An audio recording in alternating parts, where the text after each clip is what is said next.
अस्सलाम वालेकुम dear students, मैं हूं आपका फिजिक्स टीचर सफ़ीर हुसैन क्लास में। आज हम chapter number 2 vectors and equilibrium का लेक्चर नंबर 44 डिस्कस करने जा रहे हैं। एक इम्पॉर्टेंट टॉपिक है, इसकी स्टेटमेंट को देखते हैं कि किस तरह से यहाँ से क्वेश्चन बन सकता है। Calculate the torque due to force acting on a rigid body. Calculate the torque due to force acting on a rigid body. ये एक इम्पॉर्टेंट क्वेश्चन भी है, ये लॉन्ग क्वेश्चन में भी आ सकता है और इसी क्वेश्चन में से कुछ शॉर्ट क्वेश्चंस भी आ सकते हैं। मैं आपको साथ साथ बताता जाऊंगा कि कहां से शॉर्ट क्वेश्चंस बन सकते हैं। इसकी डेफिनेशन बहुत ज्यादा इंपॉर्टेंट है, रिजिड बॉडी की डेफिनेशन बहुत ज्यादा इंपॉर्टेंट है। आइए हम सबसे पहले रिजिड बॉडी को डिस्कस करते हैं कि रिजिड बॉडी क्या है। सिंपल हम कहते हैं कि रिजिड बॉडी एक सॉलिड बॉडी है। रिजिड बॉडी एक सॉलिड बॉडी है, एक ऐसी बॉडी है जिस पर effect of external forces zero होता है। अगर हम वर्डिंग में इसको डिफाइन करें तो कुछ यूं कह देते हैं, the body at which effect of external forces is zero is called rigid body. The body at which effect of external forces is zero is called rigid body. या फिर सिंपल हम इसको यूं कहते हैं, if the distance between any two points of a body remains constant by applying a force, then such a body is called rigid body. अगर हम rigid body को डिफाइन करें, हम कहते हैं कि रिजिड बॉडी एक ऐसी बॉडी है जिसके ऊपर हम फोर्स अप्लाई करते हैं और उसके कोई से दो पॉइंट्स का जो डिस्टेंस है वो कांस्टेंट रहे। कैसे, आइए हम देखते हैं। लेट्स से हमारे पास एक बॉडी है, हम कहते हैं कि हमारा नजरिया है कि ये एक रिजिड बॉडी है। हमें कैसे पता चलेगा कि ये रिजिड बॉडी है? रिजिड बॉडी चूंकि सॉलिड बॉडी है, ये बहुत सारे मैसेज से मिलकर बनी हुई है। सिंपल हम कहते हैं कि ये इसके पॉइंट्स हैं, ये डॉट्स जो लगाए गए ये पॉइंट्स हैं। हम कोई से दो पॉइंट्स इसके मुंतखब करते हैं। लेट्स से हमने एक पॉइंट ये और एक ये, हमने दो पॉइंट्स कंसीडर कर लिए। हमने उन दो पॉइंट्स के दरमियान डिस्टेंस फाइंड किया, वो क्या है, 2 सेंटीमीटर। फिर हमने इसके ऊपर फोर्सेस अप्लाई की। ये एरो हेड साइन से किस चीज को शो कर रही है, फोर्सेस को शो कर रही है। जब हमने फोर्सेस अप्लाई की, फोर्सेस अप्लाई करने के बाद हमने इन्हीं दो पॉइंट्स के दरमियान डिस्टेंस फाइंड किया तो वो 2 सेंटीमीटर आया। इसका मतलब ये हुआ कि the distance between any two points of the body remains constant after applying the external forces, then such a body is called rigid body. Rigid body की और भी एग्जांपल्स हैं, जिस तरह से fire, smoke, white, leaves and waters, ये rigid body की examples हैं। आइए हम टॉर्क फाइंड करते हैं due to the force acting on a rigid body. सबसे पहले हम क्या करेंगे, एक रिजिड बॉडी कंसीडर करेंगे। लेट्स से हमने एक रिजिड बॉडी ली है। हम कहते हैं कि इस रिजिड बॉडी का एक पाइवट पॉइंट है, या एक्सिस ऑफ रोटेशन है। उस एक्सिस ऑफ रोटेशन को हम पॉइंट ओ से कंसीडर कर रहे हैं। अब उसके बाद एक पॉइंट है जिसके ऊपर, उस बॉडी के ऊपर फोर्स अप्लाई हो रही है, पॉइंट ऑफ एप्लीकेशन जिसको हम कहते हैं। वो पॉइंट ऑफ एप्लीकेशन कौन सा है, पी। पी पॉइंट के ऊपर फोर्स अप्लाई हो रही है, फोर्स कौन सी है, एफ है। उसके बाद हम कहते हैं कि ये ओ और पी के दरमियान जो डिस्टेंस है, या फिर हम कहते हैं position vector of P with respect to O, उसको हम कहते हैं पोजीशन वेक्टर आर।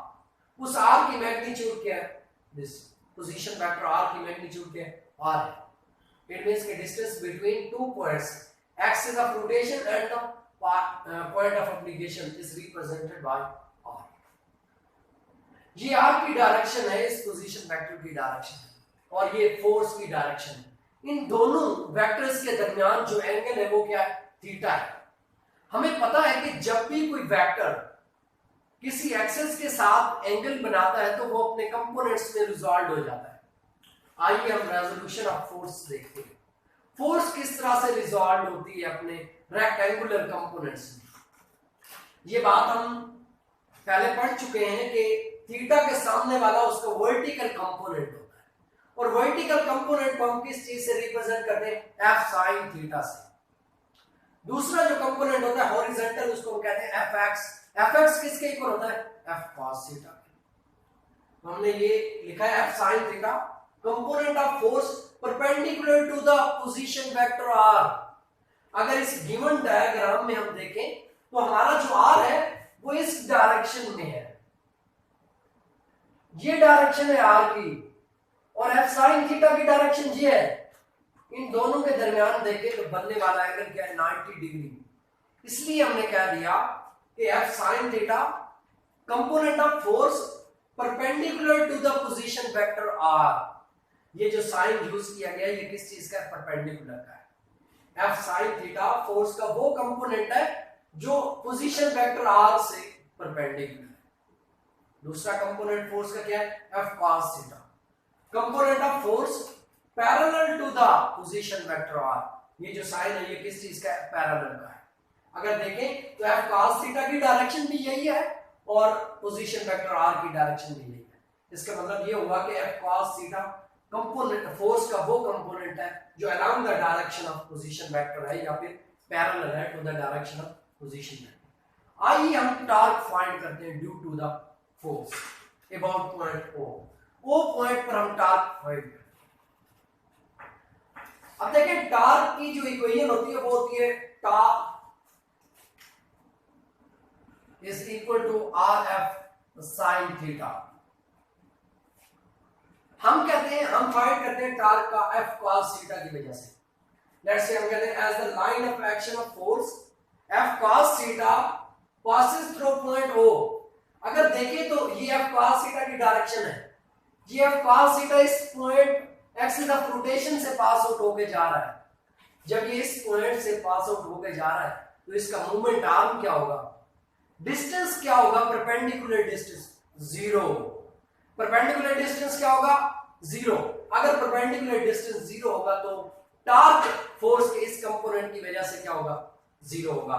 जब हम यहां पर आर को जीरो पुट कर देते हैं तो हमारा जो टॉर्क आएगा वो क्या आ जाएगा, जीरो आ जाएगा। ये कौन सा केस है, व्हेन ये मैं यहां पर फोर्स की जो मैं फोर्स का जो कंपोनेंट है वो कौन सा है, कॉस कंपोनेंट। तो हमारी इक्वेशन क्या हो जाएगी, F tau is equal to R F cos theta. तो यहाँ पर आर चूंकि जीरो है तो हमारा जो टॉर्क आ जाएगा वो जीरो आ जाएगा। दूसरा कंपोनेंट है फोर्स का F sine theta. The line of action of F sine theta passes perpendicular to the point O। अगर देखें पॉइंट O ये है तो ये एफ साइन थीटा यूं एक्ट कर रहा है, परपेंडिकुलर है, इसका परपेंडिकुलर डिस्टेंस भी है जिसको हम आर का नाम दे रहे हैं। इस एफ साइन थीटा को आप यहां पर भी दिखा सकते हैं, यूं इस जगह पे भी आप दिखा सकते हैं एफ वाई को। इट मींस के एफ साइन थीटा को इट मींस ये परपेंडिकुलर है ओ से। जब ये परपेंडिकुलर है ओ से तो फिर हम कह सकते हैं कि इस कंपोनेंट ऑफ फोर्स की वजह से टॉर्क बॉडी में प्रोड्यूस्ड होगा, और वो टॉर्क क्या होगा, tau is equal to R F sine theta. Vector form में हम इस तरह से लिख सकते हैं tau is equal to R cross F. इसका अल्टरनेटिव मेथड है, यहां पर हमने फोर्स को रिजॉल्व करवाया, फोर्स भी वेक्टर क्वांटिटी है। दूसरा हमारे पास क्या है, पोजीशन वेक्टर आर है, पोजीशन वेक्टर आर भी रिजॉल्व हो सकता है। आइए हम इस मेथड को डिस्कस करते हैं। हमारे पास ये एक रिजिड बॉडी है, ये एक पॉइंट ओ है जिसको हम एक्सिस ऑफ रोटेशन या पाइवट पॉइंट कहते हैं। एक पॉइंट है पी जिसको हम पॉइंट ऑफ एप्लीकेशन कह रहे हैं। इस पॉइंट के ऊपर फोर्स एफ एक्ट कर रही है। ये जो पोजीशन वेक्टर आर है ये अपने कंपोनेंट्स में रिजॉल्व हो जाता है क्योंकि आर और एफ के दरमियान एंगल क्या है, थीटा। थीटा के सामने वाला साइन कंपोनेंट होता है आर साइन थीटा, ये क्या बन जाएगा, आर कॉस थीटा। अगर देखिए आर कॉस थीटा की डायरेक्शन और फोर्स की डायरेक्शन क्या है, पैरेलल है, और आर साइन थीटा उससे क्या है, परपेंडिकुलर है। तो यहां पर लिख देते हैं R sine theta component of R perpendicular to the F. ये पोजीशन वेक्टर आर का वो कंपोनेंट है जो परपेंडिकुलर है फोर्स के, और आर cos थीटा क्या है, component of R parallel to the force है। अगर देखें तो आर cos थीटा और फोर्स की डायरेक्शन क्या है, पैरेलल है। तो जब फोर्स और आर की डायरेक्शन पैरेलल होगी तो इस कंपोनेंट ऑफ पोजीशन वेक्टर की वजह से टॉर्क जीरो। दूसरे एक वजह से आर sin थीटा की वजह से जो टॉर्क प्रोड्यूस होता है वो क्या होता है, torque equal to R sin theta F. Torque क्या हो जाएगा, आर एफ sin थीटा।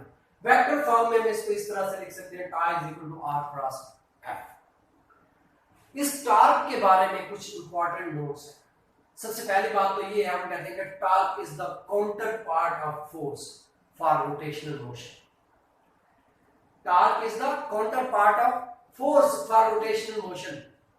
दूसरा पॉइंट है कि torque plays the same role in angular motion as the force plays in linear motion. कैसे? अब देखें कि जब आप किसी भी बॉडी के ऊपर फोर्स लगाते हैं तो बॉडी एक्सलरेट करती है, एक्सलेशन प्रोड्यूस होता है लीनियर मोशन में। मतलब कि जब एक बॉडी स्ट्रेट लाइन में है वो किस वजह से जा रही है, due to the applying of force. जब तक उसमें एक्सलेशन प्रोड्यूस नहीं होता वो बॉडी एक्सलरेट नहीं करती, वो लीनियर मोशन में नहीं आती। इसी तरह से जब तक किसी बॉडी में टॉर्क प्रोड्यूस नहीं होता उस वक्त तक बॉडी रोटेट नहीं करती। इसका मतलब ये हुआ कि torque plays same role in angular motion as force plays in linear motion. Third हमारे पास पॉइंट है, torque determines the angular acceleration. अगर हम एंगुलर इक्वेशन देखें सेकंड हाफ मोशन की तो वो होती है torque is equal to I alpha. I क्या होता है, मूवमेंट ऑफ इनर्शिया, और अल्फा क्या होता है, एंगुलर एक्सेलरेशन। इट मींस कि टॉर्क किस चीज को फाइंड आउट करता है, एंगुलर एक्सेलरेशन को, और फोर्स किस चीज को, as force determines the linear acceleration. Second half motion से F is equal to ma।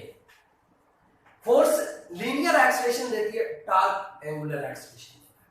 उसके बाद हमारे पास है कि anti clockwise torque is positive and the clockwise torque is negative. इस चीज को कैसे देखेंगे कि एंटी क्लॉकवाइज टॉर्क कैसे पॉजिटिव होगा और क्लॉकवाइज टॉर्क कैसे नेगेटिव होगा। आइए हम इस डायग्राम को डिस्कस करते हैं। अब देखिए इस बॉडी में टॉर्क किस वजह से प्रोड्यूस हुआ, F sin थीटा की वजह से।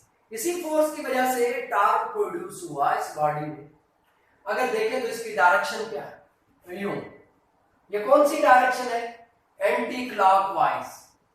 तो anti clockwise torque is taken as positive, and अगर मैं इसकी डायरेक्शन यूं चेंज कर दूं तो टॉर्क क्या हो जाएगा, क्लॉकवाइज डायरेक्शन हो जाएगी, क्लॉकवाइज टॉर्क इज नेगेटिव। इसमें कुछ और इंपॉर्टेंट से फीचर्स हैं वो देखते हैं। Tau is equal to R cross F. क्योंकि ये क्रॉस प्रोडक्ट है दो वेक्टर क्वांटिटीज का, और ये खुद भी एक वेक्टर क्वांटिटी है। अगर मैं किसी एक क्वांटिटी की डायरेक्शन को चेंज करूंगा तो ये टॉर्क चेंज हो जाएगा। आइए इस चीज को देखते हैं। If F is reversed then direction of torque is reversed. कैसे? टॉर्क प्रोड्यूस हो रहा है साइन थीटा की वजह से और इसकी डायरेक्शन है anti clockwise. Anti clockwise torque taken as positive. अगर मैं इसे साइन थीटा की डायरेक्शन शू कर दूं, टॉर्क तो प्रोड्यूस होगा लेकिन डायरेक्शन ऑफ टॉर्क क्या हो जाएगी, रिवर्स हो जाएगी। टॉर्क क्या हो जाएगा, नेगेटिव। क्यों? क्योंकि एफ साइन थीटा की डायरेक्शन हो जाएगी clockwise. Clockwise torque taken as positive. It means के if f is reversed then direction of torque is reversed. दूसरी बात, if r is reversed then direction of torque is reversed. अब देखिए यहां पर r sin थीटा की direction change, इसकी वजह से जो टॉर्क प्रोड्यूस हो रहा है वो हो रहा है पॉजिटिव। अगर मैं इसकी डायरेक्शन को रिवर्स करूंगा तो फिर भी हमारे पास अब टॉर्क की ये जो r है इसकी डायरेक्शन ये है। अगर मैं r की डायरेक्शन जू कर दूं तो फिर हमारे पास ये जो कंपोनेंट है उसकी डायरेक्शन जू है। अब ये डायरेक्शन जू ही रिवर्स होगी तो फिर हमारा टॉर्क क्या हो जाएगा, नेगेटिव हो जाएगा। अगर हम दोनों क्वांटिटीज की डायरेक्शन को चेंज करें, r की डायरेक्शन भी चेंज करें और f की डायरेक्शन भी चेंज करें, देन टॉर्क अनचेंज रहेगा, रिमेन्स सेम। ये टॉर्क क्या होगा, सेम रहेगा। अब यहां से इस टॉपिक में से ये खुद एक टॉपिक एक लॉन्ग क्वेश्चन के लिए इंपॉर्टेंट है लेकिन शॉर्ट क्वेश्चन के लिए कहा जाता है कि define the rigid body and give some examples. उसके बाद यहाँ से एक क्वेश्चन बनता है कि और right the important features of car, ये आ जाते हैं। और एमसीक्यूज में ये पूछा जाता है कि if a force is reverse then the direction of torque is reverse, वो रिवर्स हो जाती है। आर की डायरेक्शन चेंज करेंगे तब भी टॉर्क की डायरेक्शन रिवर्स होगी। कब रिवर्स नहीं होगी, कब टॉर्क अनचेंज रहेगा, जब हम इन दोनों वेक्टर्स की डायरेक्शन को एक साथ चेंज करते हैं। नेक्स्ट टॉपिक में हम इंशाअल्लाह इक्विलिब्रियम की कंडीशंस को डिस्कस करेंगे। तब तक के लिए मुझे इजाजत दीजिए। अल्लाह।